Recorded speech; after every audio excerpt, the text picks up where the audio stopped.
thank you guys for coming today. Today we're going to talk about planning effective instruction. Before we begin, I want you to take out a piece of paper and fold it like a hot dog. Not like a hamburger, but skinny like a hot dog.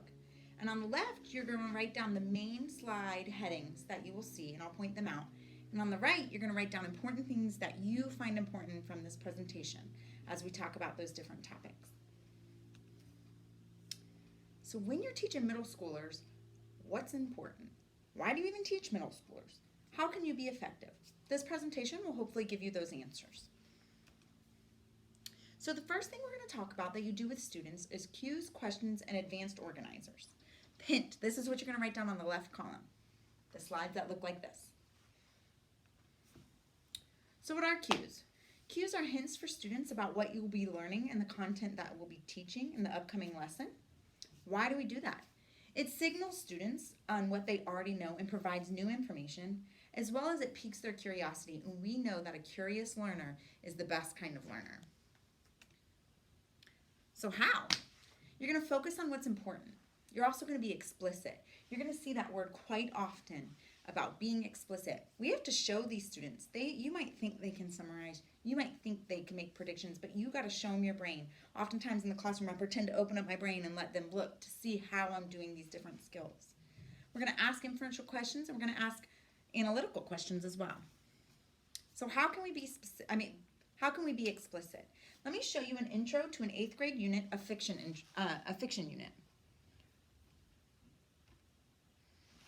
Let me zoom this in. So as you can see here are the key academic terms that they are going to use and learn this unit. So it has characterization, direct and indirect. The students have 3 places to answer. They can say, I know it and I can explain it to a friend. I've heard of it, but I probably couldn't teach it, or I have no idea. So it gives students a little preview, a cue to what they will be learning. Here's an example of how we can cue students. You're beginning a lesson on character motivation. You're going to start by showing this clip, which has no words, and as you know, we teach deaf students, so it's nice to have something that doesn't require a lot of language, so it's something that's easy for them to analyze.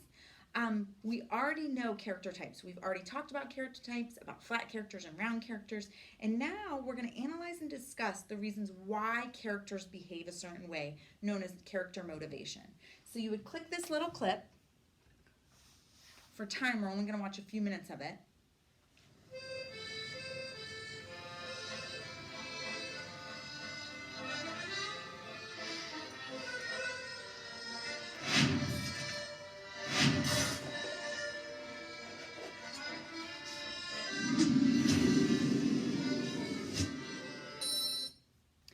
As you can see, that would be a highly engaging clip to a middle school learner.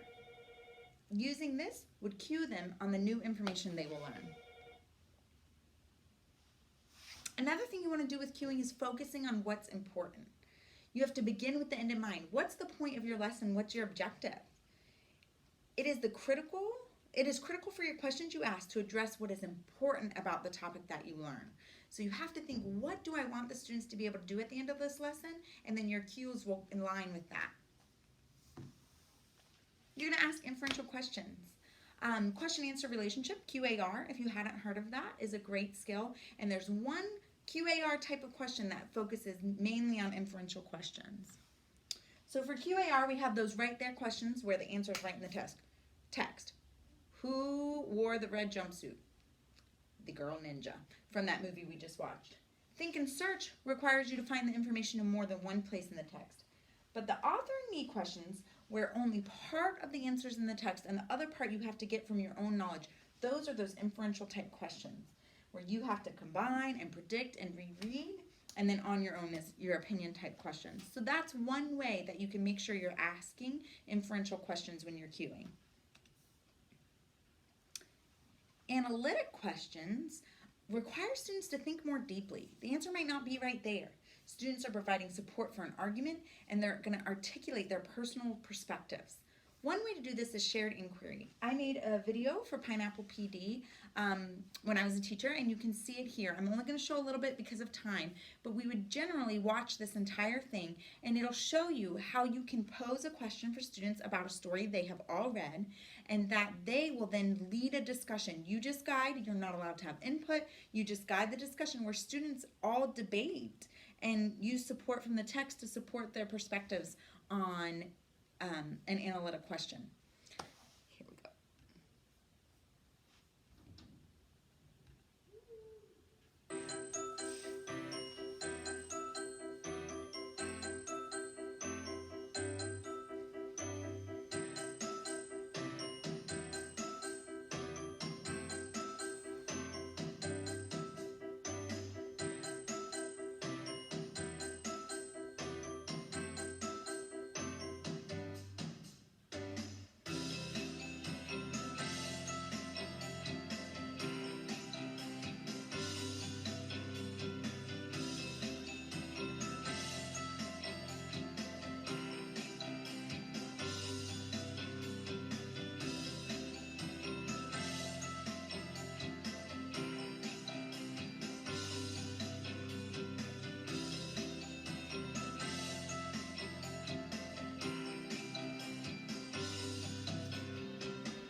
Strategy called. So you can watch more on your own, but you saw the students there writing their answers, supporting with text, and discussing with each other an answer to an analytic question.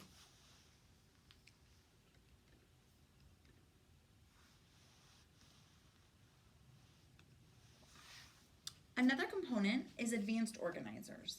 What are they? They're expository, they're narrative, they're skimming, and they're graphic advanced organizers. Why do we use these?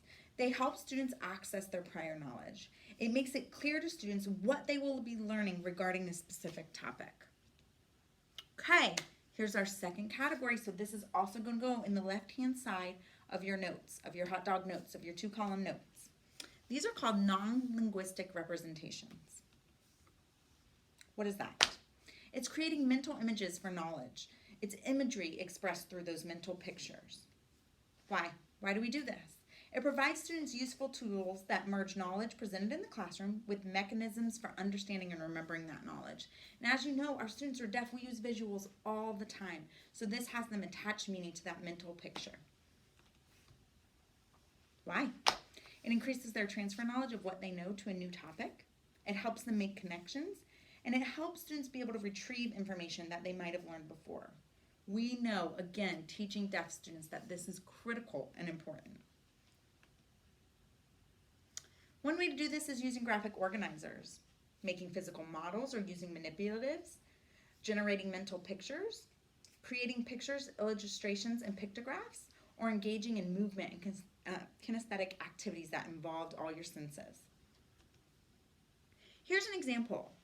We started with something that students really know, cause and effect, and we're going to introduce it with a familiar content. Students in middle school have heard if you give a mouse a cookie 100 times. So, using something they already know, we're introducing the new skill of cause and effect, and these, remember, are students who are a little delayed in reading, and if you click, you will see the graphic organizer that's provided for the students to make those mental pictures and make those connections.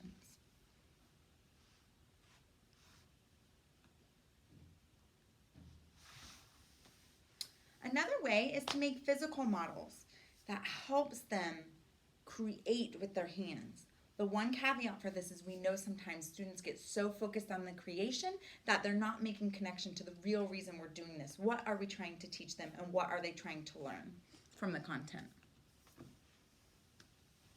Here's an example for making mental images. A think aloud, you would have to think aloud. So again, I would always show students that I'm showing my brain and showing what I know. And I would model making mental images. I would do a think aloud with this figurative language for this poem. this is typically, this think aloud and this creating mental images and showing how I create mental images would typically be the first step that you would then pair with another non-linguistic strategy. So for example, the sun is a leaping fire too hot. I would show the students how I was like, oh, I can imagine the sun being so hot, and I would walk through and talk through and show visually through sign language what that sentence means to me and what mental picture I create from this figurative language in this example. Another example is creating pictures and illustrations. So there's so many different ways to do this, especially in an ELA classroom. One is vocabulary drawing. So having students learn a new vocabulary word and create a drawing. And I'll quickly show you the graphic organizer we use for that. So here students create their own picture. We have synonym, antonym, the word, the sentence, the part of speech, and then they create a picture. I know it's hard to see because of the sun in this room right now. Another one is a comprehension comic strip. So we read a story of Leon and Max in class, and the story is lengthy. And remember, these are our struggling readers, so our developing readers. So every time we stopped in a section, students would have to find their evidence and circle and underline, but then they would stop and add a picture to their comic. So we gave a blank comic strip square, and they would add a picture to show their representation of what was happening in the story and to show their comprehension as well. The last one is when working on grammar and creating sentences. I often use Giphies, and students can also make them as well. So if you wanted students to act out a vocabulary word, they could make their own GIF and then create sentences using the grammar skills that have been practiced. Like here we wrote about cause and effect with this guy about stepping on the ball, but you can do it for grammar as well. And then another way for the non-linguistic models are to engage in those kinesthetic activities. So these students here had learned about plot. We'd practiced plot. We practiced plot with fables using well-known stories that were signed in ASL. Then students were applying their knowledge. So there's blue tape on the ground that makes a little plot mountain. And then students had cards where they had to put the plot pieces in the correct order for what happened in the story. And you can see them working in teams on the floor manipulating the cards. This is so much information already, and I know I talk super fast. So quickly tell your partner 3 takeaways or 3 ideas you have to apply to your classroom practices right now. Okay, the next thing through our notes is summarizing and note-taking. Again, you're going to write that in your left column of your notes. So what's summarizing and note-taking? It's sorting, selecting, and combining information. Why do we do it? It helps learning by providing opportunities for students to capture and organize and reflect on the important facts, and it helps deepen their understanding. So, when we're teaching summarizing and note-taking, what are some important things we must do? We have to teach it just like any other strategy. We have to be explicit. We have to teach a variety of strategies. Like right now you're using 2-column notes, but there's webbing. There's so many different ways to take notes, and you, again, explicitly teach them how. One example is rule-based summarizing strategy. And you take out material that's not important, then you take the words that are repeated, you replace the little things with big descriptors, and then you find a topic sentence or create one that's missing. If the entire school follows this strategy, if everybody agrees to our summarizing rules, students are able to transfer it from one topic to the next, from one content area to the next. Another way is through reciprocal teaching. And with reciprocal teaching, each student gets a job. There's the predictor, the clarifier, the questioner, and the summarizer. Again, you explicitly have to teach how to do these jobs, but then you gradually release and the students are able to take new content and discuss it with each other by performing all of those different duties in their group. Note-taking. Note-taking is the same thing as summarizing, where they're picking what's important. Sometimes you can give the students prepared notes that you have left purposely blank with important information in, so students can have notes that are prepared. Again, you're going to teach a variety of different ways, because what works for one topic or one content might not work for all. And you are going to provide opportunities for students to revise their notes. Again, here's what note-taking looks like in the world today. I have a friend who is a PT graduate student at UF, and here is a quick glimpse at her notes.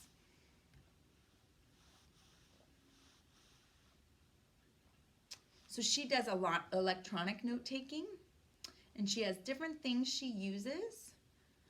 Like this one she can actually draw on, and she uses different colors to summarize her notes. She also is able to use flashcards that she makes in Quizlet from her notes. And then here is a PowerPoint her teacher provided, and then she added her own notes during the lecture. So she is modeling multiple ways of taking notes in the digital age that we're in right now. We know not one size fits all, and some students will need more notes than other students, and students need a chance to revise and reflect on their notes, and we can provide feedback on their notes to help them become better note takers. I know personally, I liked pretty markers, I liked making my notes neat, it's probably why I'm a teacher, but also it helped me to retain the information more when I copied my notes again, because it was that repeated review of the material. Right now, I'm going to give you a chance to reflect and revise on the 2-column notes you've been taking so far. Okay, another way to be an effective teacher is to assign homework and provide practice. So again, you're going to write this on your notes. Homework is opportunities for students to learn or review content or skills outside of the school day. Providing practice is opportunities to develop proficiency in skills through practice. Who even likes homework? There's a huge debate. I know we have it every year at our school about whether or not we should assign homework. The effects of homework on student achievement aren't that clear. However, in older grades, it might be a little more effective, so it's not wrong to give homework in middle school, but there are ways to do homework right. One is to develop a school district policy. And you need homework that supports what's done in academics. You need to provide feedback on homework. It's important not to give homework that's new content that students don't know. Time matters. We don't need to provide hours and hours of homework. It does not mean you are a more rigorous teacher because your students had 2 hours and this many books to bring home for homework. 10 minutes per grade level is a general rule. So here in middle school, we should have no more than 80 minutes of homework, and that includes everybody. So if history is assigning 60 minutes, somebody else cannot assign 60 minutes. We need to discuss as a grade level team the kind of homework we're assigning. Now, parents are not teachers, and we know our kids go to the dorm as well. So the homework assigned should be done independently. The expectations and directions should be clear, and it should be something the students can do themselves. Here's a guide we created for homework tips for parents for the kids who are going home. Set up a homework-friendly environment with few distractions. Set timers. Allow students choice. Let them pick what they want to do and prioritize what they want to start with. And then also remind them to email the teachers for support if they need help or if they become stuck. Provide feedback. So one thing that's real important about homework is to provide feedback. Don't just do it, accept it, and never let the students know how they do. And comments are better than grades. Conferencing with the students, reworking problems together, that's better than just putting a grade on the paper and giving it back. Another way we can be effective is to provide practice. Practice makes perfect. No, practice gives you the skills you need to learn a process, to learn a new skill, and you need to practice routinely in little chunks of time. Practice sessions should be short and focused, and students need to know the purpose. Why are we practicing this? Why do I need to do this? Effective teachers are going to align their practice with their objective. Again, with that end in mind, I want students to be able to do this, and therefore that's why we're practicing this. Have a classroom where students are able to be like, oh, I'm practicing this because of this. Like they need to be able to explain the reason they're doing something, and then keep your parents informed. Let them know what you're practicing. One way to do that, which our school has set up, is called Ask Me. So every Friday, students go home all over the state, and we do an Ask Me. Grade level teachers add their questions every week, and parents and students have a discussion about those questions. It's something that was taught that week in class. It should not be hard. It should be a discussion, and then they're rated. Yay, the student knew it. The student kind of knew it, or woo, the student had no idea what we were talking about. Again, this is used for feedback for the teachers so they can know, ooh, all my students got a thumbs down. I need to reteach this, or students pretty much got this. So here's an example of that Ask Me paper, the form. It's become digital. It used to be signed by parents, but they add their email address and their name. This says, what is proportion? Convert this number to scientific notation. Name 4 outer planets. use one vocabulary word in a sentence. So these are all things that were taught in class.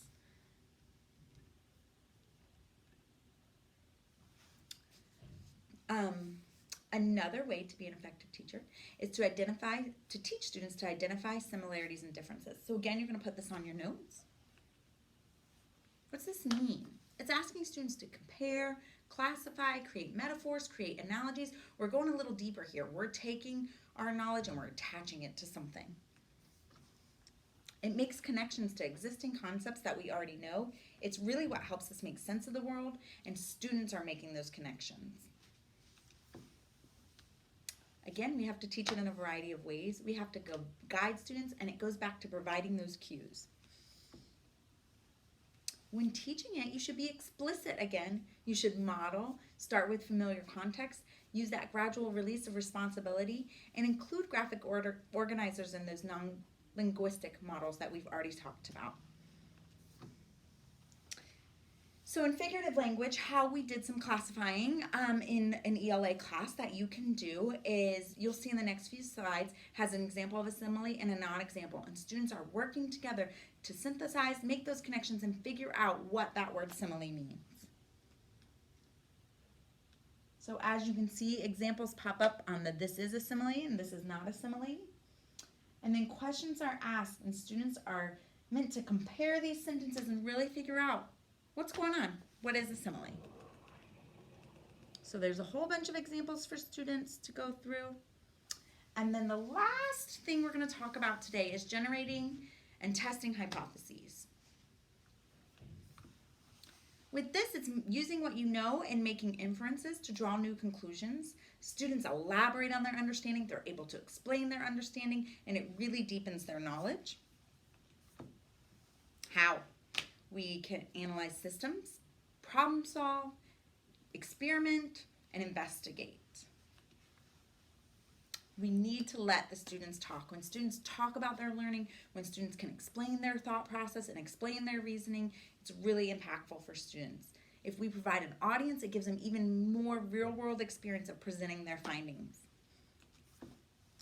So, let's say you're building background. This is an example. Students are about to read a story, and in the story, the girl, secret police comes, she has to hide her dad's journal, and it's about the Dominican Republic back in the day, and the students don't have that background knowledge. So they are going to investigate why some people thought living back then in the Dominican Republic was great, and why some people had contradicting opinions. In doing so, they use this ThingLink. If you haven't heard of ThingLink, it's super cool and super easy and super free to use. So students will have that question on the board of why did some people love the Dominican and some people thought it was terrible. So they'll click, there's a 1 right here, a 2 right here, and a 3 right here, and on each one it has a different activity. So if we click 2, it takes us to this information about the leader at the time, and students are able to read and discuss and create hypotheses and predictions about why people would love to live during that time. He was a dictator. Maybe they know that word, maybe they don't. He used violence. Oh, they can know that wouldn't be good for some people. So students can use this to make hypotheses and predictions and then discuss their findings with the class.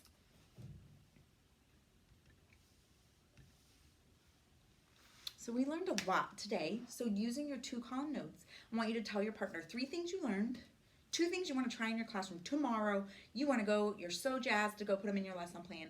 And then 1 question you still have.